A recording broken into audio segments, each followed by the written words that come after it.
Hello and welcome back to the channel. Today, through requests of my customers, we are going to demonstrate to you how to check your ignition coils with a multimeter using the ohms setting on your multimeter. And we're going to demonstrate how to use these, which are lock wire pliers. Now, when you buy lock wire, make sure you get good quality lock wire. This is the Goodridge lock wire, which is to some safety standard DTD 189A grade stainless steel, so it won't corrode. Obviously, corrosion causes things to break. What is the purpose of lock wire? The purpose of lock wire is a mechanical lock. You get mechanical locks and you get chemical locks. Now, in the racing fraternity, they will expect you to use a mechanical lock because they can see that you've used it. But all of these products have their benefits and their purposes, okay? In the automotive industry, we tend to use more chemical locks. In the racing industry, we use more mechanical locks. Now, when we have a look at the locking pliers, okay, you will see we have a cutting edge here to cut the wire, and we have a grip edge here. We also have, as I push this down, a lock to lock the pliers in. So this will hold onto the wire once you've locked it, and then we have the spinner, okay? Now, in order to use this, you would select the locking wire that you require to the length. Now, I'm not going to use too much. This stuff's not particularly cheap, and this is only demonstration. That's my wire clipped off. Now, you should do this. Like and subscribe. Leave a comment below. When I'm using the locking wire, normally this will be fixed to a vehicle, but it's not for demonstration purposes. What I will do is I will straighten my lock wire out to make it nice and neat, and I'll fold it where I want it to go. Now I want it to be on the thread here because I want it to lock. I'm going to make it as neat and tidy as possible. I do like a neat and tidy lock wire. And then I'm going to place the lock wire neatly inside the grips. I'm then going to slide the lock down. Now that can't come out. Now what I'm going to do is I'm going to hold the bolt, pretending that this is the position it's locked in. And all I'm going to do is pull this twisting handle. And you'll see the locking pliers are twisting the wire. When the wire is twisted enough, if you twist it too much, it will snap. I then push down and it releases it. And what you'll see here, not very neat because it's not on a bike or on a vehicle, is a mechanical lock that sits inside the thread. Now, if there was a bolt on there, the bolt wouldn't be able to wind that off. You can drill through these and put a drill hole through them. Once you've done that, you take the cutters,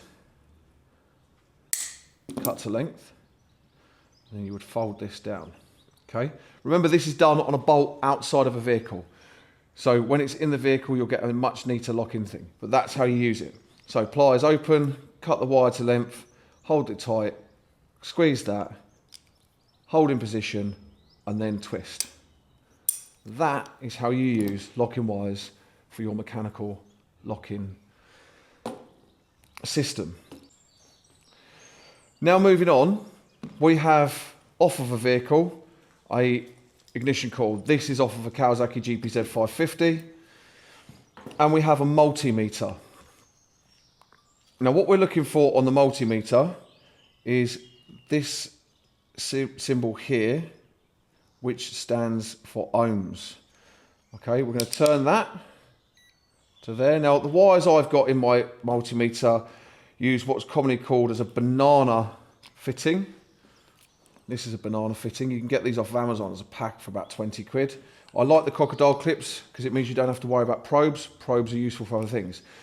On the back of the coil, you have primary and secondary coil windings, which is this one and this one here. I don't know. Oh, actually, no. It's that's the positive. That's the negative. It's actually got it marked. It's Kawasaki, and Kawasaki like to do stuff like that. Okay. And to test whether this coil is any good, I'm simply going to connect the common side to the ground which is the green on this particular situation.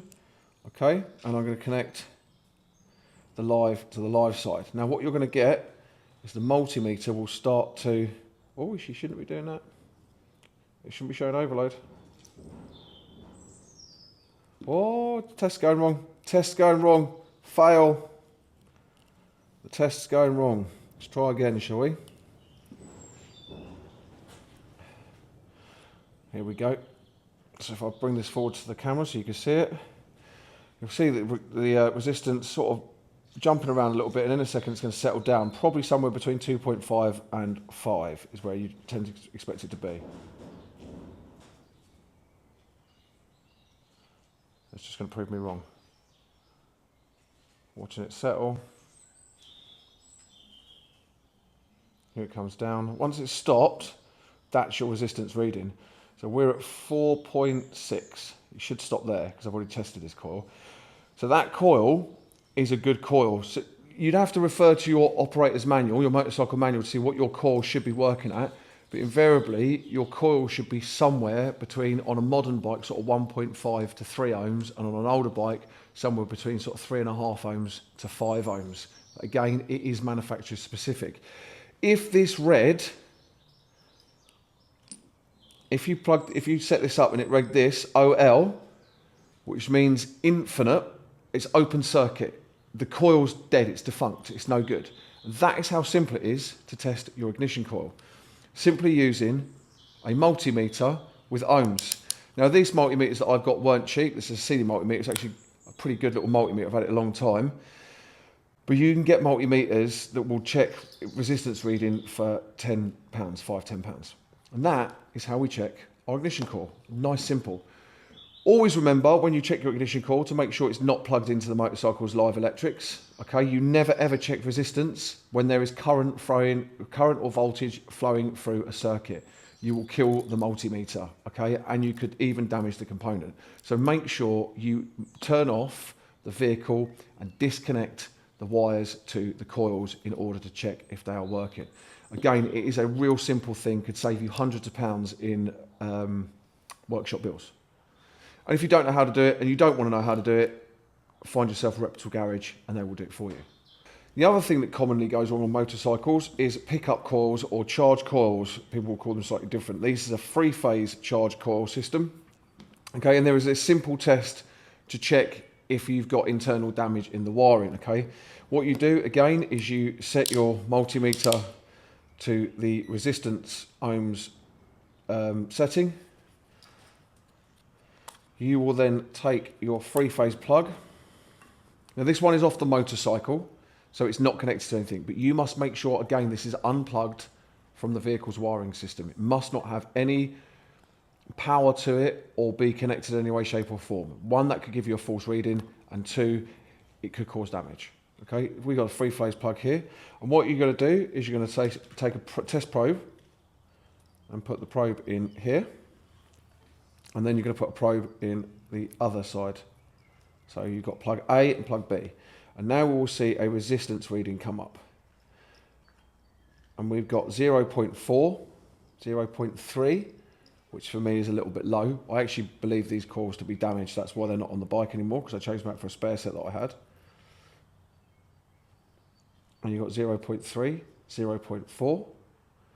Okay, and that's all 3 of them checked. Apart from, we now need to check here. So it wasn't all 3 checked, I was talking bollocks. Okay, so that's what we do. Again, for the camera, so you can see we checked 1 to 2, 1 to 3, and then we checked 2 to 3. And if you're unsure, if you've done it right, just go back, which is what I'll do. I'll double check stuff like this 2 or 3 times to make sure it's right. And keep an eye on the resistance reading. Now the manual states for this bike that as long as you don't have open circuit, then in theory these charge coils will be okay. But the resistance reading is usually sort of quite high. You're meant to get quite high resistance, and 0.3 ohms on these would suggest to me that these coils are not where they should be. But that's where how you can check it. Okay. The other thing that you can do is you can use an amp clamp, which we're not going to do today, and you can check the ampage coming out of it with an amp clamp, which is a really uninvasive way of checking what ampage and current you've got going through stuff. But that is a quick way to check whether your charge coils are working properly and how we use the ohms reading on a multimeter. So now, if you think you've got a charging problem on your motorcycle, you can check your charge coils. In this episode, you can now check your fucking multimeter. What a bellend. You can check your ignition coils. And for my dear friend Colin, when his arrive, he will now know how to use his lock wire pliers. Thank you very much for watching. Don't forget to leave a comment and a like and subscribe on the channel. We're doing our best to make sure we bring you some informative videos along with some funny videos. We will be doing some rides. The sun is coming out soon. We've still got a load of builds going on. We've still got the R6 that we're doing. Unfortunately, none of you are allowed to see the R6 till it's done and the customer sees it. That's just the thing. The customer must see that one first. We've got the Ducati 750 that we're building, and you've still got to make a decision, a final decision. I'm going to leave it up for one more week on what you want to do with the VN800, whether you want to Mad Max it or whether you want to go classic chopper style. Tony stood behind the camera grinning like a Cheshire cat. It is for sale, by the way. She does want this bike sold, so if you do want to buy the bike, you're welcome to. I'll just have to find a different bike to do the YouTube channel challenge on. But if it doesn't sell, we will make that bike pretty and do something really cool with it. One, to increase its value, and two, to make it something that you guys can enjoy. Thank you very much for watching. I'll see you next week.